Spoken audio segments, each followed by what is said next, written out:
नमस्कार, आप सभी का मेरे चैनल में स्वागत है। आशा करती हूँ आप सब बहुत अच्छे होंगे। तो मैं आ गई हूँ एक नई नोटिफिकेशन के साथ जो कि आई है इलाहाबाद हाई कोर्ट की तरफ से रिव्यू ऑफिसर की, असिस्टेंट रिव्यू ऑफिसर की और कंप्यूटर असिस्टेंट की।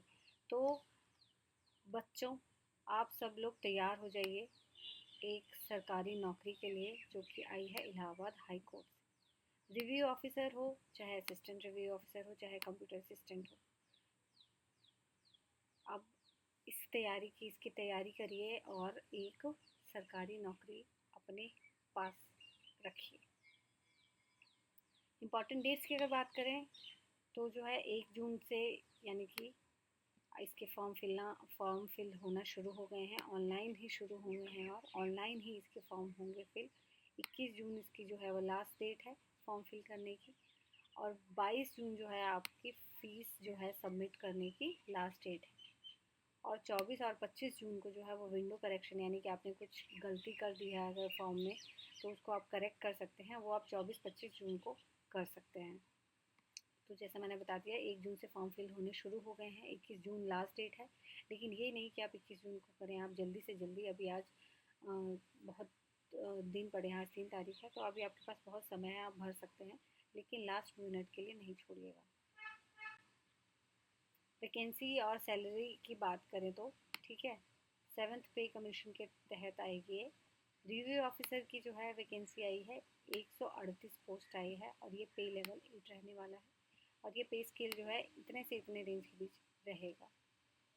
असिस्टेंट रिव्यू ऑफिसर यानी ARO की भी बात करें तो 380 पोस्ट है और ये पे लेवल 7 रहने वाला है और पे स्केल इतने से इतने बीच के रहेगा। असिस्टेंट कंप्यूटर असिस्टेंट की बात करें तो 25 पोस्ट है और ये पे लेवल 4 रहने वाला है, और ये पे स्केल जो है 25,500 से लेके 81,110 के बीच का पे स्केल रेंज है।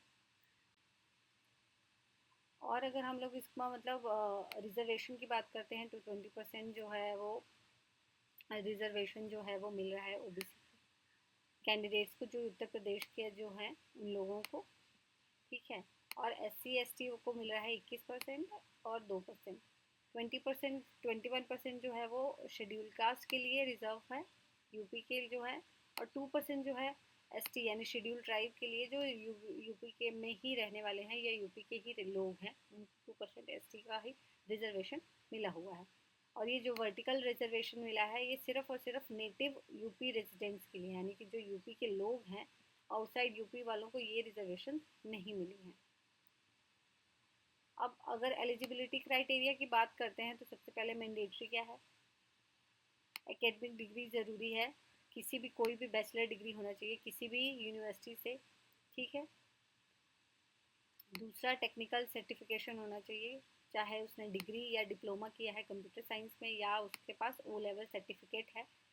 नीलेट का या DIOCC का या CCC सर्टिफिकेट होना चाहिए कंप्यूटर साइंस का। इसमें एक ये रिक्वायर्ड है, कोई भी एक चीज़ रिक्वायर्ड है। अगर कोर स्किल सेट की रिक्वायरमेंट की बात करें तो प्रैक्टिकल नॉलेज होनी चाहिए कंप्यूटर की, डाटा एंट्री की, वर्डप्रेस की, या ऑपरेशनल फंक्शन कैसे कंप्यूटर हार्डवेयर सॉफ्टवेयर जो है ये बेसिक, ये तो हर किसी को, आप बाहर किसी एग्ज़ाम में होता है और क्योंकि ऑनलाइन एग्ज़ाम में तो डेफिनेटली बच्चों को ये आता ही होगा, तो इसकी नॉलेज होनी चाहिए। अगर हम एज लिमिट की बात करते हैं तो RO और ARO के लिए जो है वो एज लिमिट दी हुई है, 21 से लेके 35 साल तक के लोग जो हैं इसके लिए RO या ARO का फॉर्म भर सकते हैं, जिसमें इन्होंने एग्जैक्टली बताया हुआ है कि 2 जुलाई 1991 से पहले नहीं बॉर्न होना चाहिए और 1 जुलाई 2005 के बाद का बॉर्न नहीं होना चाहिए। इस बीच के जितने लोग हैं वो जो हैं वो इसके लिए अप्लाई कर सकते हैं। कंप्यूटर असिस्टेंट की अगर बात करें तो उसमें भी 18 से 35 साल दी हुई है एज, और जैसा मैंने बता दिया है आपको, SC ST वालों के लिए जो है और OBC वालों के लिए, या जो यूपी के रेजिडेंट हैं उनको 5 साल का रिलैक्सेशन है, और फिजिकली हैंडीकैप्ड वालों के लिए 15 साल का रिजर्वेशन दिया हुआ है। और इसका जो 3 स्टेज में रहने वाला है सिलेक्शन फ्रेमवर्क, इनमें 3 पार्ट्स में होगा। सबसे पहले प्री होगा, देन मेंस होगा, देन कंप्यूटर टेस्ट होगा। तो प्री जो होगा वो आपका OMR एग्ज़ाम होगा, ठीक है, जनरल नॉलेज का और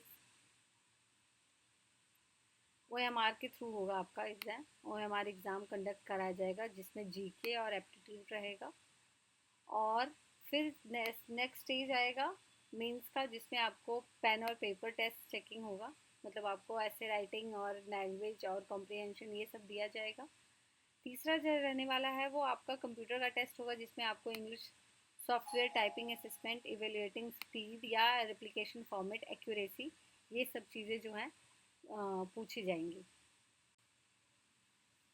अब हम बात कर लेते हैं कि स्टेज 1 में प्रीलियम में क्या एग्ज़ाम पैटर्न रहने वाला है। तो OMR असेसमेंट पैटर्न रहने वाला है, जिसमें आपको माफ़ कीजिएगा, आपको 200 MCQs दिए जाएंगे, जिसमें 200 ही नंबर का पेपर होगा, यानी कि 200 क्वेश्चन और 200 मार्क्स।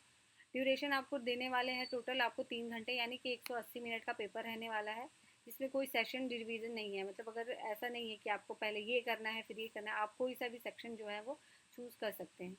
और सबसे अच्छी बात है, बेस्ट पार्ट ये है कि इसमें कोई भी नेगेटिव मार्किंग नहीं है, कि अगर मतलब ये नहीं है कि आपने 200 के 200 क्वेश्चन किए हैं तो आपके माइनस में मार्क्स चले जाएंगे, क्योंकि यहाँ नेगेटिव मार्किंग नहीं है, तो कोई से भी आपके नंबर नहीं कटेंगे स्टेज 1 के लिए। अब इसके बारे में बात करते हैं शॉर्ट लिस्ट कैसे होगा, जिसमें सबसे ज़्यादा है कि only the top 7 times of number of total category vacancy जो है, मतलब 7 गुना लोगों को ही जो है, टॉप 7 गुना लोगों को ही जो है स्टेज 2 के लिए या स्टेज 3 के लिए बुलाया जाएगा।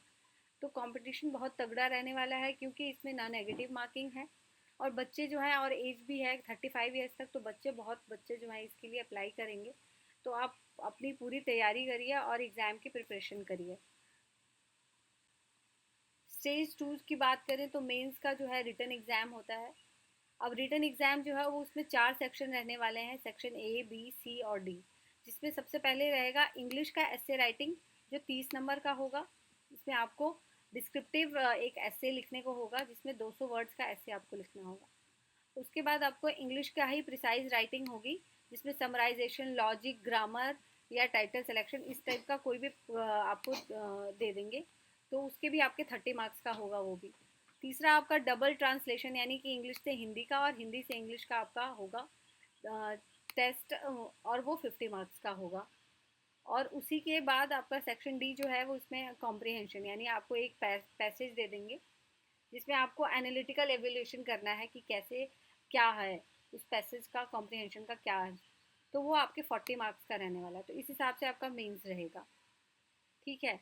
और लिखा है आपके, ये मैंडेटरी है कि candidates must secure a minimum of 50 out of 150 to valid direct disqualification. अगर आप डिस्क्वालीफाई नहीं होना चाहते हैं तो 150 में से ये टोटल, यानी आपका 150 का पेपर हुआ, 30 60 और 40 100 और 50 150 नंबर का क्वेश्चन पेपर रहेगा, और आपको 150 में से कम 50 तो लाने ही हैं। अगर आप 50 मार्क्स नहीं लेके आए तो आप डिस्क्वालीफाई हो जाएंगे।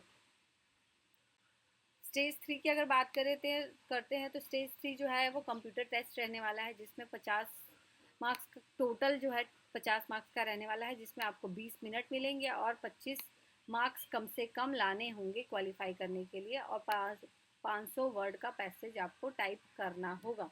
तो जो शॉर्टलिस्ट कैंडिडेट्स होंगे उनको एक टेक्स्ट पैसेज दिया जाएगा 500 वर्ड्स का इंग्लिश में, तो उसको आपको आप कंप्यूटर में आपको टाइप करना है। आपकी टाइपिंग टेस्ट देखेंगे कि आप 25 मतलब मार्क्स आपको कम से कम क्वालिफाई कर लो, और आपको 20 मिनट का दिया जाएगा और 50 मार्क्स का वो पूरा होगा।